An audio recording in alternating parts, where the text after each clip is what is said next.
Bismillahirrahmanirrahim. Assalamualaikum warahmatullahi wabarakatuh. Ahlan wa sahlan wa marhaban bikum fi qanati Fuduliyat Lughatil Arabiyyah.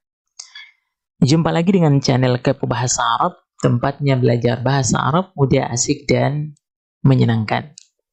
Pada video kali ini kita akan belajar bahasa Arab dari nol, ya, part 2. Di part yang pertama kita telah menjelaskan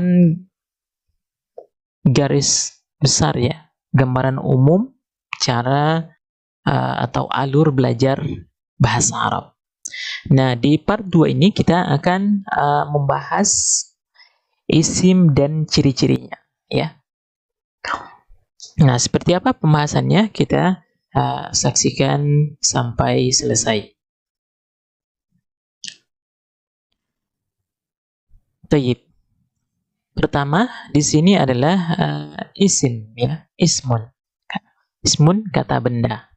Jadi dalam kalimat terdiri dari 3 komponen utama. Yang pertama adalah ismun, kata benda, fi'lun, kata kerja, kemudian huruf, harfun, kata sambung atau huruf, ya.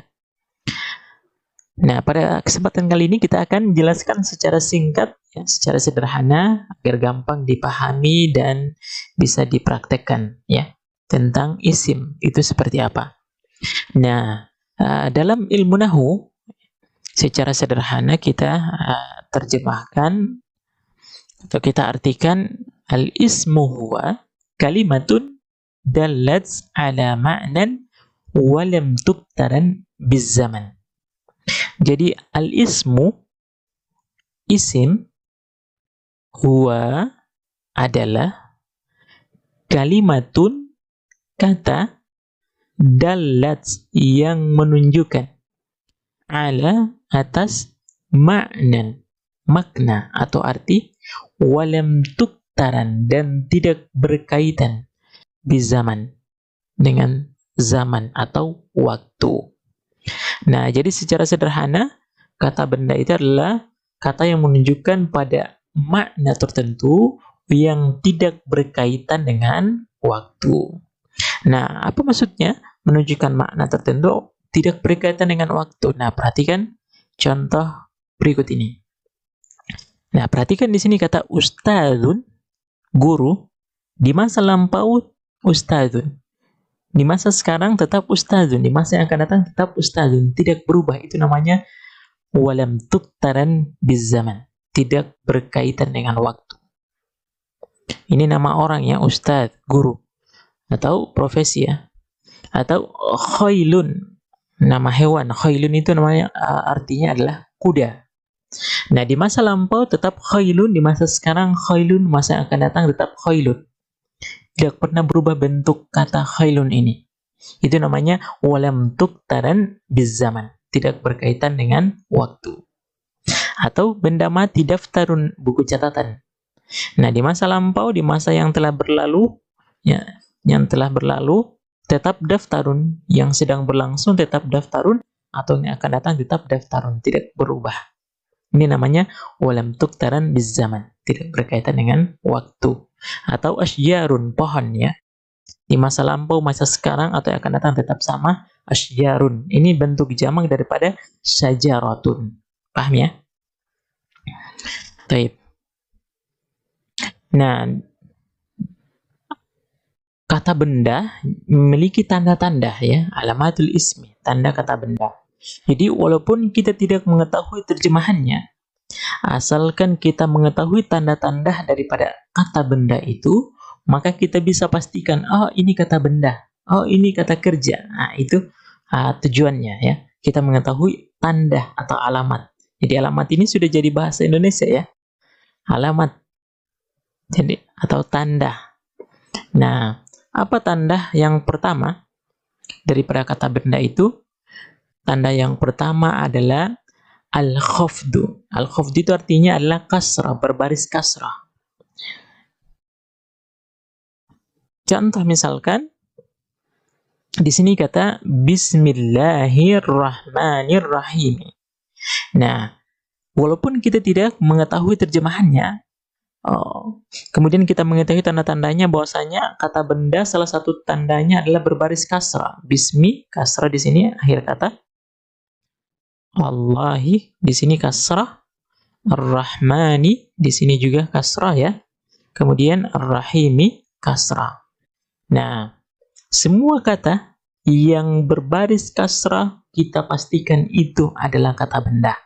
Tidak ada kata kerja yang berbaris kasrah. Paham ya? Nah, ini yang pertama. Tanda yang pertama. Baik. Tanda yang kedua adalah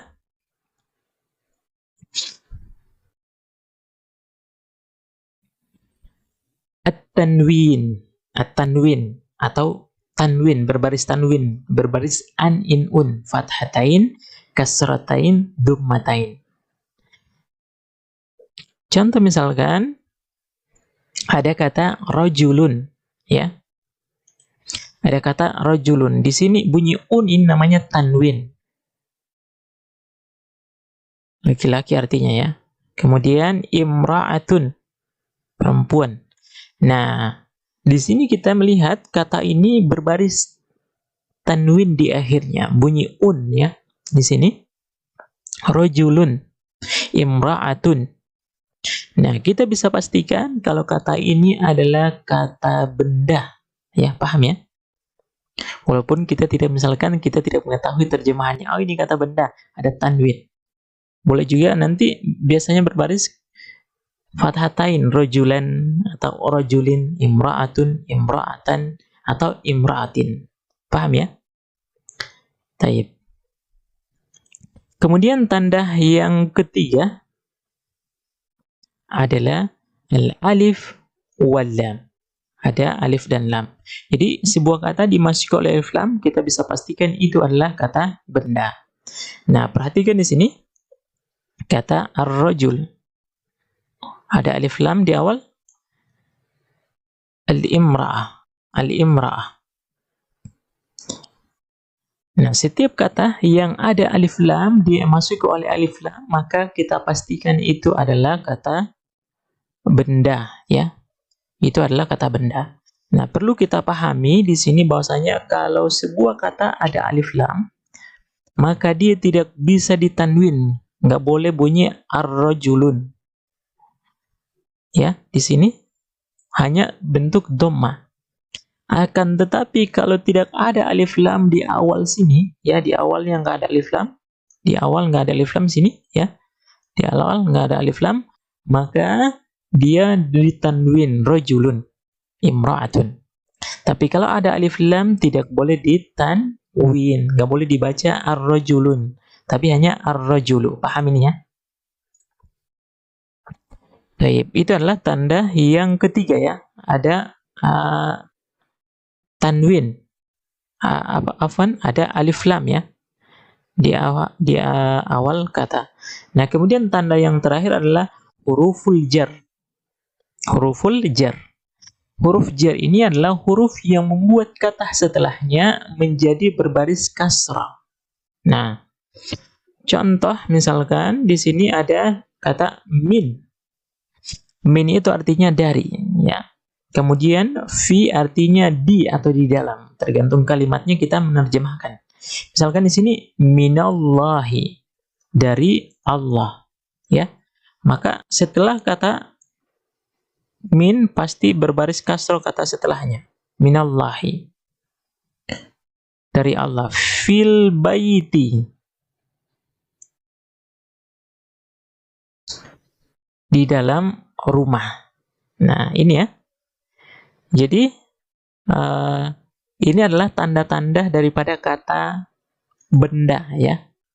Ada al-khafdu kasrah, at-tanwin, bunyi an-in-un, atau dimasuki oleh alif dan lam, atau ada huruf jar. Nanti huruf jar kita akan buatkan pembahasannya khusus huruf-huruf apa saja yang termasuk huruf jar ya.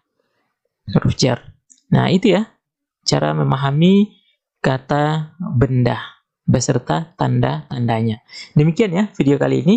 Semoga bermanfaat. Bagi teman-teman yang belum paham, boleh dituliskan di kolom komentar atau request materi apa yang akan kita bahas di video berikutnya yang teman-teman butuhkan ya. Demikian. Assalamualaikum warahmatullahi wabarakatuh.